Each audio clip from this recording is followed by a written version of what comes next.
ഇതിലൊക്കെ യാഥാർത്ഥ്യങ്ങൾ എല്ലാവർക്കും അറിയാലോ.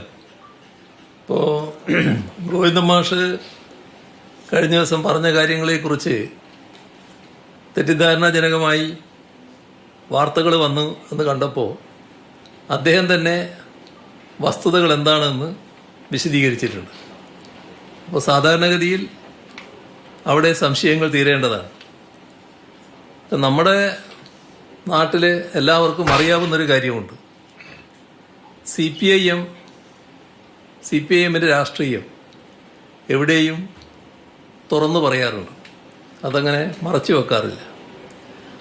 എത്ര വലിയ ശത്രുവായാലും ആ ശത്രുവിൻ്റെ മുന്നിലും തലകുനിക്കാതെ രാഷ്ട്രീയം പറയാൻ കെൽപ്പുള്ള പാർട്ടിയാണ് സി പി ഐ. മാത്രമല്ല,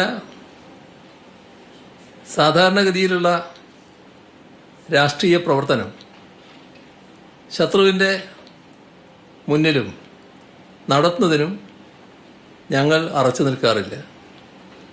ഇവിടെ ശത്രുവിൻ്റെ ആക്രമണങ്ങൾ പലതും ഞങ്ങൾക്ക് നേരെ വന്നിട്ടുണ്ട്.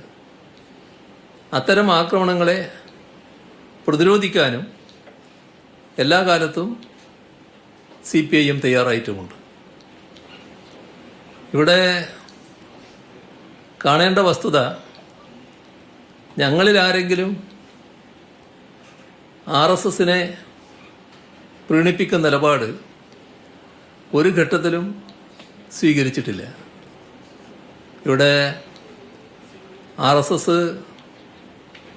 ആരാധിക്കുന്ന ആൾക്കാരുടെ ഫോട്ടോ വെച്ച കാര്യം നേരത്തെ പറഞ്ഞല്ലോ. അത് നമ്മുടെ കേരളത്തിൻ്റെ അനുഭവത്തിലുണ്ടല്ലോ. അത്തരം ചില ഫോട്ടോകൾക്ക് മുന്നിൽ ചിലർ താണു വണങ്ങിയ നില കേരളം കണ്ടതാണല്ലോ. അങ്ങനെയൊന്നുമുള്ള നിലപാട് സ്വീകരിക്കുന്ന പാർട്ടിയോ പാർട്ടിക്കാരോ അല്ല സി പി ഐ എമ്മും സി പി എംകാരും.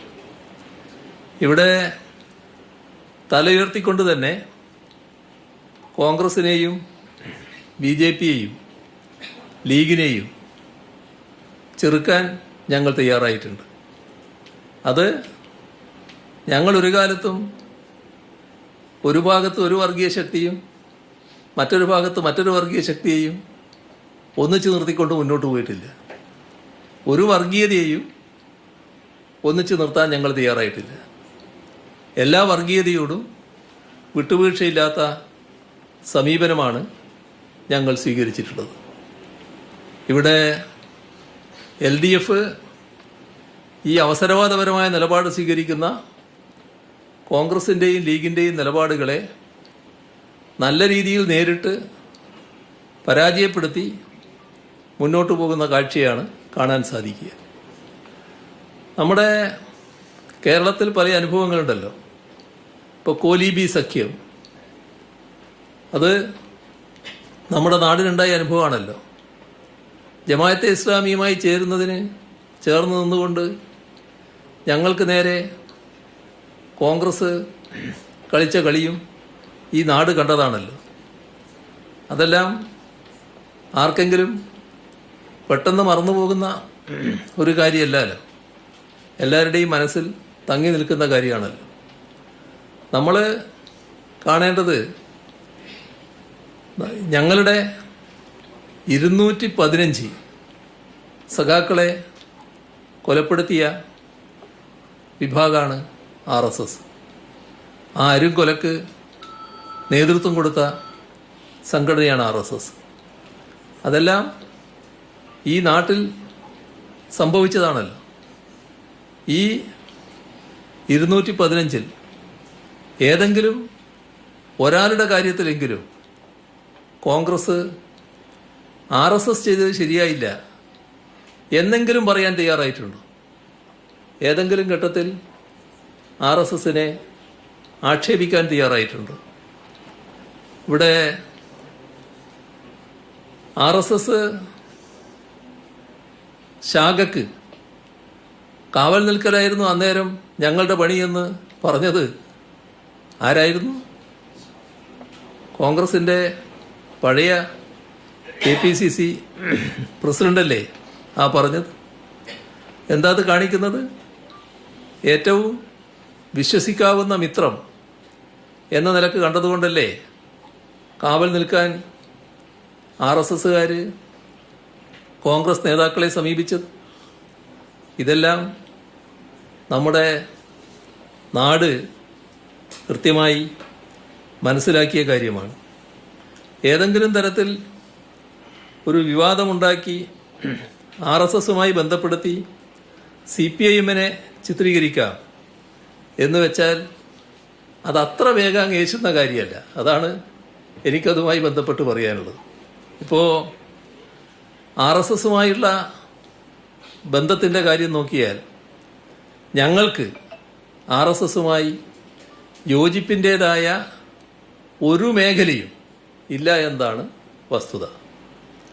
കാരണം അവർ ഫാസിസ്റ്റ് പ്രത്യയശാസ്ത്രത്തെ ആരാധിക്കുന്ന ഒരു സംഘടനയാണ്. ആ സംഘടനയുടെ നേരെ നിന്നുകൊണ്ട് ആ സംഘടന ഉയർത്തുന്ന ആശയങ്ങൾക്കും അവരുടെ നടപടികൾക്കുമെതിരായി പോരാടുന്നവരാണ് കമ്മ്യൂണിസ്റ്റുകാർ. ഇവിടെ നമ്മുടെ കേരളത്തിൽ തന്നെ സഖാക്കളെ കൊലപ്പെടുത്തിയ വിവരം ഞാൻ നേരത്തെ പറഞ്ഞു. ഞങ്ങളെ കൊലപ്പെടുത്താൻ ആയുധമൊരുക്കി കാത്തിരിക്കുന്ന ഒരു വർഗീയ കൂട്ടമാണ് RSS. അവരോട് ഒരു തരത്തിലുള്ള സന്ധിയും ഒരു ഘട്ടത്തിലും ഞങ്ങൾ ചെയ്തിട്ടില്ല. കോൺഗ്രസിനെയോ UDF കക്ഷികളെയോ അല്ല ആഭ്യന്തര ശത്രുക്കളായി അവർ കണ്ടത് കമ്മ്യൂണിസ്റ്റുകാരെയാണ്. അതാണ് അവരുടെ അടിസ്ഥാന നിലപാട്.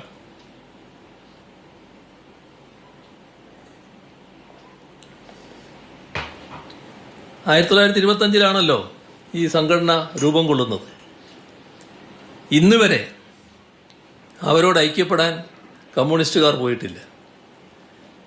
അവരോടുള്ള കാര്യത്തിലുള്ള സമീപനം ഇന്നലെയും യോജിപ്പില്ല, ഇന്നും യോജിപ്പില്ല, നാളെയും യോജിപ്പുണ്ടാവില്ല. ഇതാണ് CPIMൻ്റെ അവരുള്ള നിലപാട്. RSS എന്നല്ല, ഒരു വർഗീയ ശക്തിയോടും ഞങ്ങൾ ഐക്യപ്പെടില്ല. അതുകൊണ്ടാണ് എല്ലാ വർഗീയ ശക്തികളും ഞങ്ങളെ എതിർക്കാൻ തയ്യാറാകുന്നത്.